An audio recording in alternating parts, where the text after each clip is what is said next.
Welcome to this deep dive. Today we're looking into one of maritime history's really enduring, chilling mysteries, the baffling abandonment of the Mary Celeste. Our goal here is to unpack the facts, the sources you've got, pulling up the key details to understand what might have happened to this, well, infamous ship and its crew without getting swamped by, too much information. Exactly. And it's not just a story of a lost ship. It's this profound enigma it's fascinated people for generations. What's really striking is how few sort of concrete facts we actually have for such a huge event. It leaves so much room for speculation. Okay, let's start unpacking this mystery right from the beginning, with the ship itself. Before it was the Mary Celeste, it was called the Amazon, wasn't it? And it sounds like it had a pretty difficult start, almost like it was cursed. That's right. The Amazon really seemed plagued with incidents. We know about a captain dying on its maiden voyage. Oh, wow. Yeah, and then a collision that actually sank another ship. And it even ran aground in a storm, got abandoned then, too. So it really felt like a vessel that just attracted misfortune. You could say that, yeah. But then it got a new lease on life. Purchased by a group, James Winchester, Benjamin Spooner Briggs. They fixed it up. Exactly. Fixed up, and crucially, renamed the Mary Celeste in 1868. A fresh start, maybe they hoped. That seems to have been the idea, yes. A complete overhaul. Okay, so let's talk about the man at the helm for this voyage, Captain Benjamin S. Briggs. Tell us about him. Well, Captain Briggs, he was born into a seafaring family back in Massachusetts, 1835.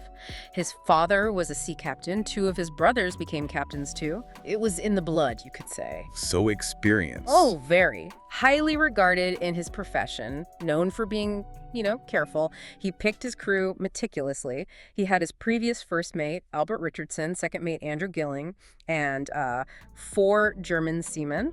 Volkert and Boz Lorenzen, Arian Martins, and Gottlieb Goatskull. And he didn't just command the ship. He actually invested his own savings into a share of the Mary Celeste. Correct. He became part owner, which adds another layer, doesn't it? He had a real stake in its success. Definitely. And he wasn't sailing alone on this trip to Genoa, Italy. No. His wife, Sarah Cobb, and their very young daughter, Sophia, just a baby, they were aboard too. Makes it even more tragic thinking about the family. It really does. And the cargo itself is, it's worth noting, isn't it? 7,701 barrels of denatured alcohol. Yes, basically ethanol with additives. Makes it poisonous, undrinkable. That sounds potentially hazardous on a ship. It certainly could be a very specific, potentially volatile cargo. Anyway, the Mary Celeste finally set sail November 7th, 1872, after some weather delays. Right. And here's where it gets really interesting. There was another ship nearby, the Canadian brigantine Dei Gratia. Yes, vital connection. The Dei Gratia was in Hoboken, New Jersey, also waiting for cargo petroleum, in its case also headed for Genoa via Gibraltar. And the captains, Briggs and David Morehouse of the Dei Gratia, they knew each other. Reportedly close friends, yes. They apparently even had dinner together the night before the Mary Celeste set sail. Wow. So Morehouse and the Dei Gratia set sail just 8 days later, November 15th, following basically the same route. Exactly the same general route across the Atlantic. That proximity becomes crucial. Okay, so the Mary Celeste sails into some heavy weather. For about 2 weeks, right? Captain Briggs logged their position on November 25th. They were near Santa Maria Island in the Azores. But after that, nothing. Silence for 9 days. And then, December 4th, Captain Morehouse on the Dei Gratia spots a ship drifting away from the Azores. Sails are set, oddly, only 3 of them. He recognizes it. It's the Mary Celeste. Must have been an unnerving sight. Absolutely. He sends his first and second mates over to investigate. And what they found, just chilling, wasn't it? The ship was completely deserted. Can you sort of paint a picture for us? What did they walk into? Yeah, imagine climbing aboard. Eerily quiet, just the sound of the waves and the ship creaking. The sails they saw were poorly set. Some were damaged, rigging in bad shape, ropes just hanging loose over the side. Signs of neglect or haste? Both, perhaps. The forehatch and the lazarette hatch, that's a storage hatch, they were open. Yeah. And the ship's main lifeboat, gone. The lifeboat was missing. That's significant. Hugely significant. Also, the binnacle, the stand that holds the ship's compass, it had been knocked over or moved somehow. Its glass cover was broken. Okay, and water in the hold. Yes, about 1.1 meters, so over 3.5 feet of water. And the sounding rod, the tool they'd used to measure that depth, it was just left lying on the deck, abandoned. So it looks like chaos, a rapid, maybe panic departure. But then what about the things that were surprisingly okay? Well, this is the core of the mystery, isn't it? They found the ship's logbook in the mate's cabin. Final entry, November 25th. Now, the cabins were wet, things were damp from spray, and the water in the hold, maybe. Briggs' personal papers were scattered. Critically, his navigational instruments and the ship's official papers were missing. Missing instruments and papers. Okay. The galley equipment, the kitchen stuff, was all neatly stowed away. No food prepared, but plenty of provisions in the stores. Enough for months. And no signs of a fight or fire. No obvious signs of violence, no bloodstains confirmed later despite initial reports, no signs of fire, and personal belongings were still there. Sophia's toys, even, supposedly, an imprint on her small bed. So the ship was basically perfectly sailable. Astonishingly, yes. Wet, a bit damaged, lifeboat gone, but fundamentally sound, sailable. It's such a paradox. Abandoned in a rush, it seems, yet so much less behind. No obvious catastrophe. Which just leads to that big question. If the ship was okay, why leave? Exactly. Why abandon a viable ship in the middle of the Atlantic? It's the question that has fueled speculation for, 150 years now? So the De Gracia crew finds this situation. What happens next? There's salvage law to consider. Right. Maritime law meant the salvaging crew, Morehouse and his men, could expect a hefty share of the value of the rescued ship and its cargo. A big incentive. So Morehouse decides to bring her in. He splits his crew, puts some of his men on the Mary Celeste, and they sail both ships together towards Gibraltar. They arrive there around December 12, 1872. And then the official investigation starts. Almost immediately. The Vice Admiralty court hearings in Gibraltar began just 5 days later. They lasted until March 1873. And the Attorney General there, a man named Frederick Solly Flood, he became convinced something criminal had happened. He was actively looking for foul play. Very actively. He seemed quite determined to find evidence of a crime. He latched on to certain things. Like what? What evidence did he point to? Well, he made claims about things like a supposed sword cut or saber slash found on the deck railing, and traces of blood. Blood. Was that confirmed? No. Later analysis suggested it wasn't blood at all. Probably rust or maybe residue from the cargo, something mundane. But the initial claim stuck.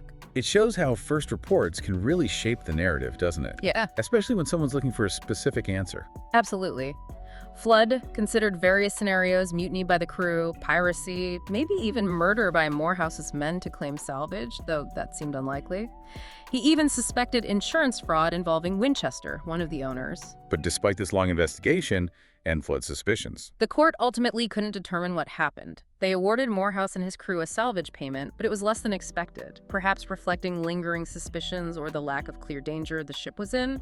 No charges were ever filed. So the official inquiry ends without answers. Which just opens the floodgates for other theories, right? Yeah. We've heard all sorts over the years. Mutiny, pirates, sea monsters.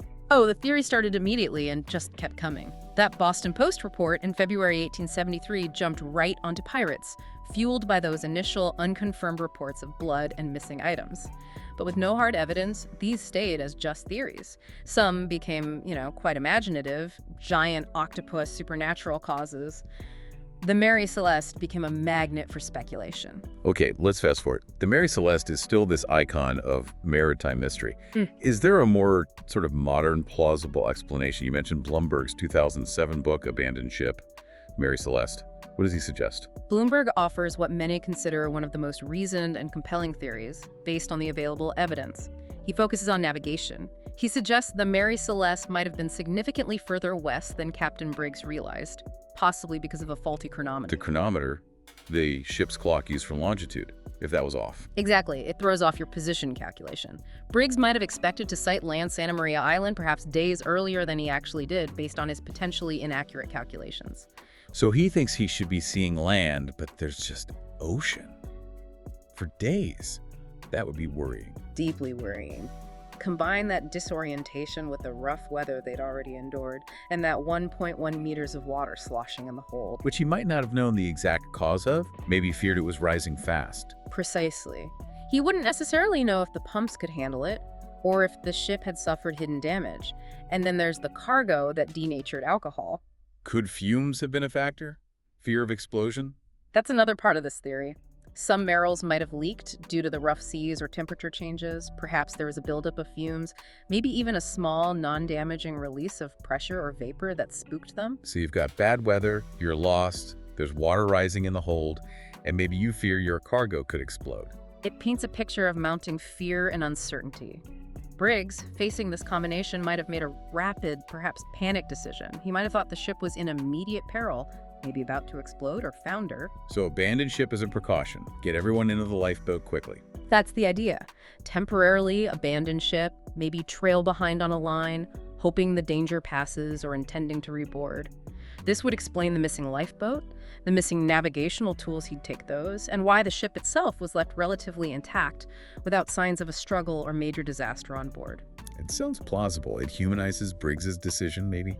A terrible miscalculation under extreme pressure. It does. It suggests not monsters or mutiny, but a chain of plausible events: bad weather, faulty instrument, fear about the cargo, rising water leading a competent captain to make a fatal error in judgment based on the terrifying information he had or thought he had at that moment. If they did get into the lifeboat, even temporarily, why were they never seen again? That's the final piece of the puzzle, isn't it? The ultimate heartbreak. And that's the part we'll likely never solve. The North Atlantic in winter is unforgiving. A small, open lifeboat, even with experienced sailors, is incredibly vulnerable. They could have been swamped by a large wave soon after leaving. The weather might have worsened again. They could have drifted too far, succumbed to exposure, any number of things. Just vanished. Vanished without a trace. It leaves us with this enduring image. A ship sailing on its own, perfectly capable but empty. A ghost ship carrying an unanswered question. The story of the Mary Celeste, it really is a powerful example of how sometimes it's the lack of clear answers that makes a story stick with you. This intact ship, abandoned, cargo there, personal items, just questions left behind. It's a truly chilling reminder, isn't it? How fast things can go wrong at sea and how much our understanding depends on the information available or sometimes the information that's missing. So for you listening, what stands out most about the Mary Celeste? What's your take? What do you think you might have done in Captain Briggs' situation, facing that storm, that uncertainty, maybe unreliable tools? It really makes you think.